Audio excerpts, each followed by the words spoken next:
भयानक ही चल रहा है।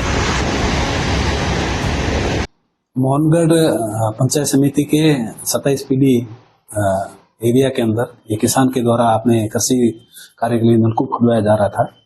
लगभग 850 फीट की गहराई के वेदन के पश्चात वहां पे अचानक ही जो भूजल है प्रवाहित होना शुरू हो गया और उसकी गति इतनी ज्यादा थी कि वो बाहर सरफेस पे भू सतह पर आकर के तेजी से बाहर बहने लगा। भूविज्ञान के अंदर इस स्थिति को आर्टिजन कंडीशन कहते हैं और ये हमारे लिए एक नॉर्मल मतलब फिनोमिना है, क्योंकि जैसलमेर जिले के जो मोहनगढ़ नाचना का इलाका है वहाँ पे जो ग्राउंड वाटर की जो कंडीशन रहती है वो कन्फाइंड कंडीशन रहती है। कन्फाइंड में मतलब पानी नीचे ऐसी परतों के नीचे दबा हुआ रहता है। अपार्गे में परतें होती है जिसमें चिकनी मिट्टी की परतें होती है, शैल होती है, उसके नीचे जो ओरिजिनल एक्यूफर होता है जो वहाँ का टर्सी सैंडस्टोन है वो नीचे वो दबा हुआ है। जैसे ही ऊपर वाली परतों को तोड़ करके उस एक्यूफर को के पास तक पहुंचते हैं, पंचर करते हैं, तो पानी का एक ऑटोमेटिक दबाव बनता है, वो ऊपर की तरफ प्रभावित होना शुरू होता है। ये स्थिति इस क्षेत्र के अंदर पहले भी हो रखी थी, लेकिन अभी जो वर्तमान में जो जिस तरह से पानी बह रहा है वो पहली बार ही हो रहा था। पहले आप सरफेस पे आकर के एक वाटर लेवल मेंटेन होने के बाद में रुक जाता था, लेकिन जिस गति से यहाँ जो पानी बह रहा है वो पहली बार ही हुआ है।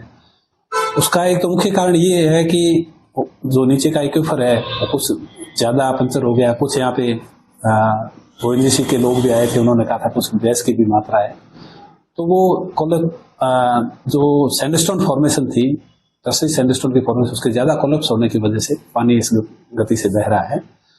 और जहां तक सरस्वती नदी के अनुसंधान की बात है या दूसरी जो बातें हो रही है, तो चूंकि ये पानी काफी पुराना है, अगर टर्सी सैंडस्टोन की बात करें तो ये लगभग 60 लाख वर्ष 60 मिलियन ईयर्स पहले की इसका जमा हो रखा है। और उस जिसमें धरती का जमा हो रहा था या फॉर्मेशन हो रही थी उस समय ही इसके अंदर ये जल का भंडारण हो रखा है और प्रचुर मात्रा में जल होने की वजह से यह बाहर की तरफ प्रभावित हो रहा है। प्रशासन ने क्या हिदायत दी है? वहाँ पर पूरे एरिया को सील कर दिया गया, चौकी लगाई गई। बिल्कुल इस तरह की घटना है तो लोगों का कौतूहल बस वहाँ का बराबर आवाजाही बनी रही थी।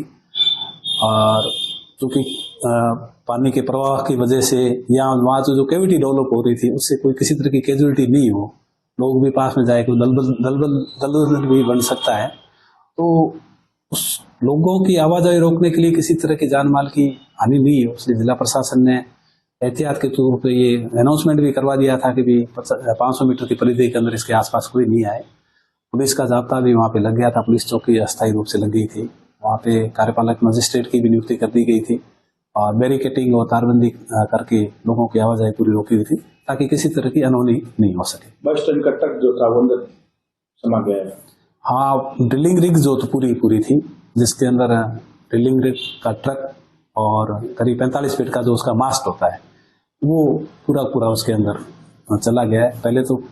पहले दिन तो काफी कुछ मटेरियल बाहर भी था, लेकिन धीरे धीरे जैसे वहाँ पे कैविटी डेवलप हुई, जैसे गड्ढा बनता गया वो पूरा मटेरियल अंदर की तरफ चला गया है।